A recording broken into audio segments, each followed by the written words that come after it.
As he boarded the plane to his exile in Nigeria, with grand confidence and pride of a victor, he turned to the press and said, "God's willing, I will be back." He did come back, but I guess he never imagined he would come back handcuffed, being escorted by UN security forces to answer for his crimes, some of the most grievous crimes against humanity that have ever been done. Charles Taylor, the former president of Liberia, accused of financing war crimes with illegal trade in so-called blood diamonds. Liberia is yet to recover from his devastating undoing. Not only Liberia, the most notorious warlord in Africa, set Sierra Leone on fire to participate in the scramble for blood diamonds. He shook the borders of Ivory Coast and Guinea. This man's influence rippled across West Africa, leaving lasting effects that continue to be felt today. He reigned in the cracks of apathy.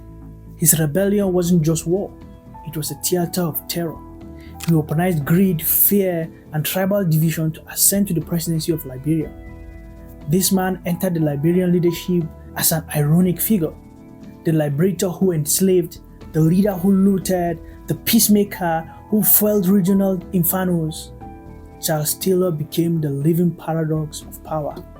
When he was done with Liberia, about 20% of the population was consumed, and over 50% were either internally displaced or refugees. One of the most promising African economies had plummeted to the poverty capital of the whole world. But he didn't get away with that. Charles Taylor is to be tried in The Hague. It's the culmination of a lengthy campaign for him to be brought before an international court. Charles Taylor was convicted of providing crucial aid to rebels in Sierra Leone during the country's 11-year civil war. He became the first African president to be indicted and the first to be convicted and incarcerated for war crime. But really, how did he pull all of this? What fueled his insatiable hunger for control? How did he manipulate fear to dominate a nation? And why does his shadow still haunt Liberia decades later? Charles Taylor was born on January 28, 1948 in Arthington, a town near the capital of Monrovia. He was the third of 15 children of an American-Liberian father, Nelson Taylor. His mother, Zoe, was a Gola woman, an indigenous tribe in Liberia. His father worked as a teacher, a lawyer, and later a judge. The American-Liberians enjoyed considerable advantages during the first century of Liberia, likely because of the following factors. 1. They had better education and exposure than the indigenous Liberians. 2. They dominated Liberian politics mostly because of the first factor. And 3. Their exposure and education may have given them a sense of superiority complex over the indigenous tribes in Liberia. Whatever their reason, the gap created by the advantages was one of Liberia's biggest dividing issues, and it became Liberia's fatal mistake. But what is this distinction between Liberia's population, American-Liberians and indigenous Liberians? Yes, the American-Liberians are free-born or formerly enslaved African Americans. They migrated to Liberia in the early 19th century as a product of the American Colonization Society, the ACS. The ACS established an American colony in Liberia to send free slaves back to the African continent. The ACS eventually lost interest in internal Liberian affairs, so the American-Liberians took over the colony and declared themselves independent from the United States on 25th July 1847. They consolidated power, created a one-party state, and ruled through the True Whig Party for 133 years. From the beginning, the American-Liberians were essentially Americans in outlook and orientation. They dressed like Americans, established southern plantation-style homes, preferred American food, and practiced Christianity. They spoke English and even practiced Western-style monogamy in contrast to the communal system of living of the indigenous Liberians. The American-Liberians were essentially individualistic. Although less than 5% of the Liberian population, they control most of Liberia's political and social institutions. Because of these gaps, intermarriage between the indigenous American-Liberian population was not common. So the marriage of Nelson and Zoe, the parents of Charles Taylor, was the exception rather than the rule. That meant that Charles Taylor was an exception, not the rule too. And he used this to his advantage to manipulate and achieve his catastrophic ambition. Charles Taylor attended the Newman School in Liberia for his basic education. And in 1972, he arrived in Massachusetts to pursue a degree in economics at Bentley College. He graduated with Bachelor's of Arts in Economics in 1977. During his Bentley College years, Charles Taylor engaged in an extravagant lifestyle, which often forced him to work in factories, sometimes as a driver or mechanic to fund his lifestyle, but he also entertained the Marxist and Pan-Africanist ideas. As a student, he became radically involved in student politics. He joined the Union of Liberian Association and eventually became its chairman. As the chairman, he led a student demonstration against President Tolbert when the president visited the United States. Tolbert invited Taylor to a debate, but to his surprise and the surprise of many, Taylor won the debate against his president. The winning of the debate increased Taylor's radicality. Shortly after winning the debate, he announced that he would take over the Liberian diplomatic mission in New York, but he was arrested and jailed for making such a stupid claim. However, President Tolbert showed clemency and invited him to Liberia. At the beginning of 1980, Charles Taylor returned to Liberia, but in an unfortunate turn of events, on 12 April 1980, President Tolbert was murdered in a coup led by Master Sergeant Doe. Taylor quickly joined the ranks of Samuel Doe, rising to become the Director of General Services Agency, a position that put him in charge of the government purchases in Liberia, with a cabinet position. Taylor soon fell out of favor with Doe's government. In May 1983, he was accused of embezzling $1 million and fired. He didn't wait to be captured by those men. Instead, he fled to the US. Unfortunately for Taylor, Samuel Doe had a good relationship with the US government of Ronald Reagan. So Reagan had Taylor apprehended and imprisoned in the Plymouth County Correctional Facility, waiting for extradition to Liberia. Here, the story takes an unexpected twist. How Taylor managed to escape from Plymouth Correctional Facility is a story that continues to boggle the mind. Wait, did he really escape? Or was he willfully released? Did the CIA assist him to break out in order to topple the government of Samuel Doe? These are questions people are still asking till date. The circumstances of Taylor's escape from prison in the US remain unclear to this day. But let me tell you what really happened on that day, 15th of September 1985. After the overnight camp, Taylor's cell was unlocked by a prison guard who escorted him from the maximum security area to the minimum area in the prison. He carried 2 other inmates with him to avoid raising alarm about his escape. At the minimum security area, they saw through a bar in the dormitory window and lowered themselves down about 20 feet using knotted bedsheet. They climbed through the fence and escaped through the nearby woods. Shortly after, Taylor's wife, Enid, and his sister-in-law, Lucia, picked him up and 2 unidentified men drove them to New York, where Taylor disappeared. He remained quiet until December 1989 on the eve of Christmas, when he launched his rebellion in what would mark the beginning of Liberia's first civil war. Let's be serious. Do you think he pulled this through on his own? To me, he didn't. There's no way he would have managed to do that. Who was his help then? Taylor claimed he didn't know who his help was, but available evidence showed that he was on the payroll of the CIA as an informant.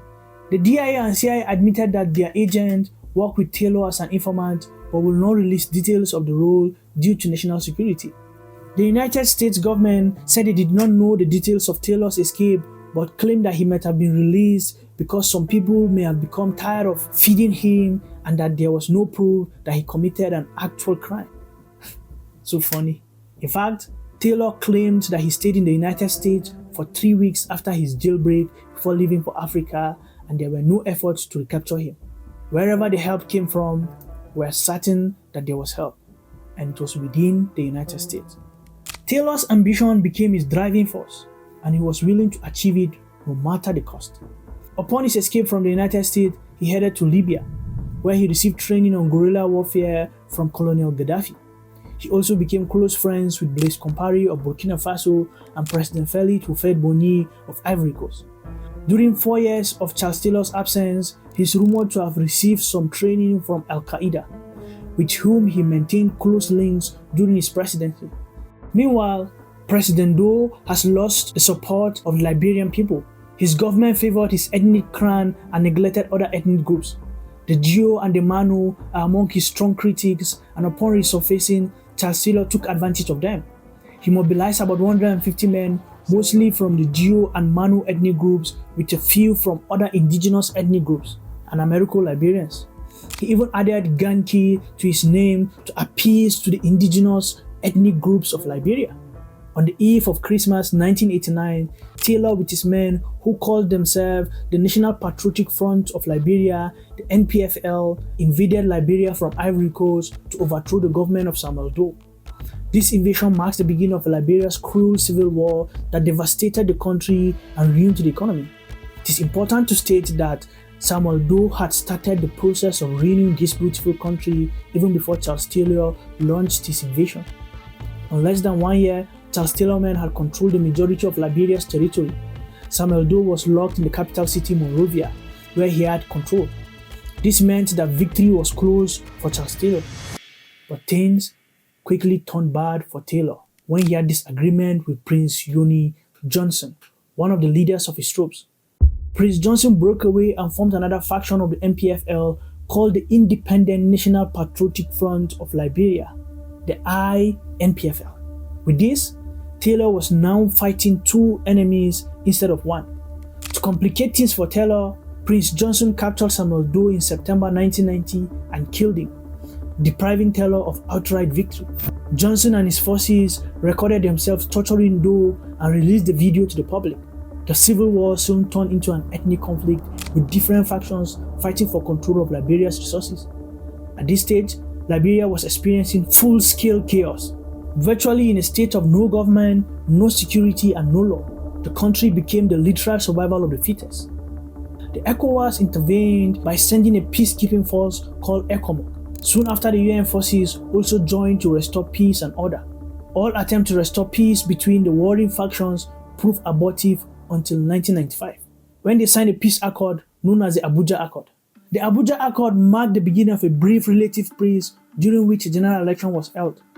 By the end of the First Civil War, over 200,000 people were killed and about 1 million people fled as refugees or became internally displaced. Liberia became the poorest country in the world.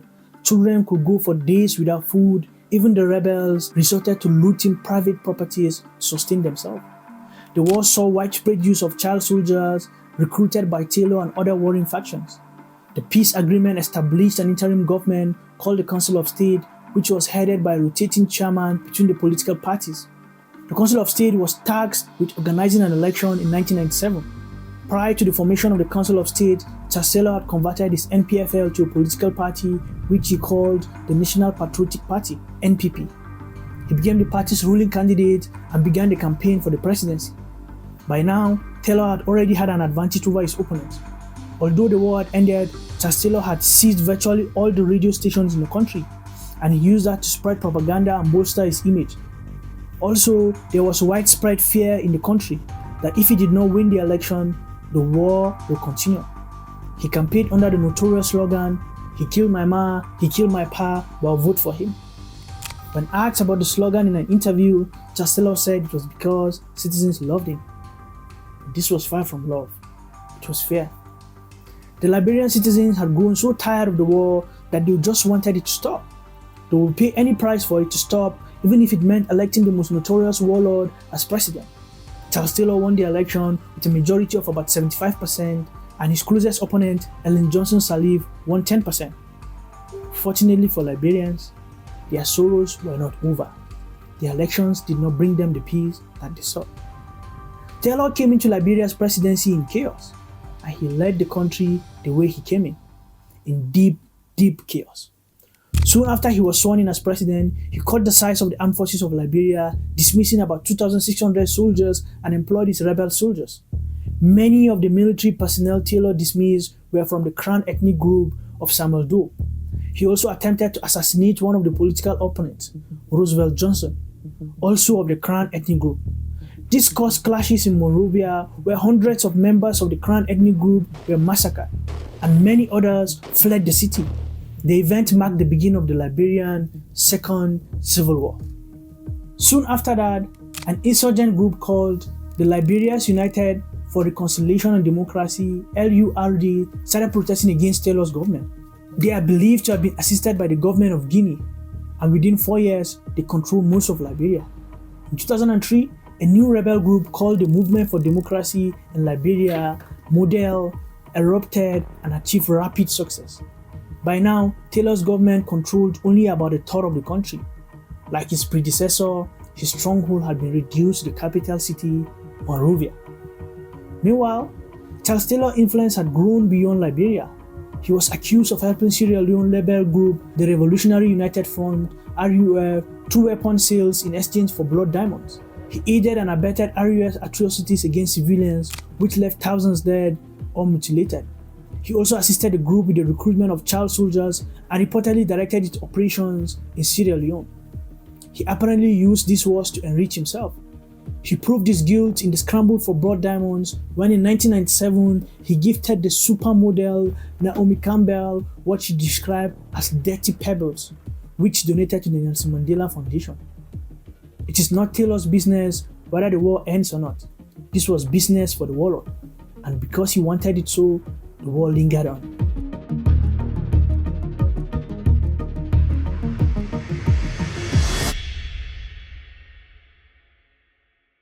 But if you look at it and you say to a Liberian president, we're going to take you across the border to another country, place you in a jail indefinitely, because this is what it would amount to for what you may have done in that country, and that country will try you. You bring perpetual confusion between Liberia and Sierra Leone. There could be another war. It's a way of keeping Africans divided. In July 2003, while participating in peace talks with LURD and Model in Ghana, the Special Court for Sierra Leone announced publicly that Charles Taylor was charged with war crimes. The arrest warrants were issued intentionally while Charles Taylor was away from Liberia, but Ghanaian police refused to arrest him, saying that the arrest warrant did not follow due procedure. Taylor was allowed to fly back to Liberia with his entourage. He refused to say anything concerning the arrest warrant during the peace talks in Ghana. However, he said he was willing to step down from the leadership if he was the problem. In August 2003, Charles Taylor resigned as Liberia's president. Ghanaian President John Kufuor, the South African President Thabo Mbeki, and Mozambican President Joaquim Chissano were present at the announcement of his resignation, and they all escorted him to Nigeria, where President Olusegun Obasanjo offered him asylum on the condition that he would stay away from Liberian politics.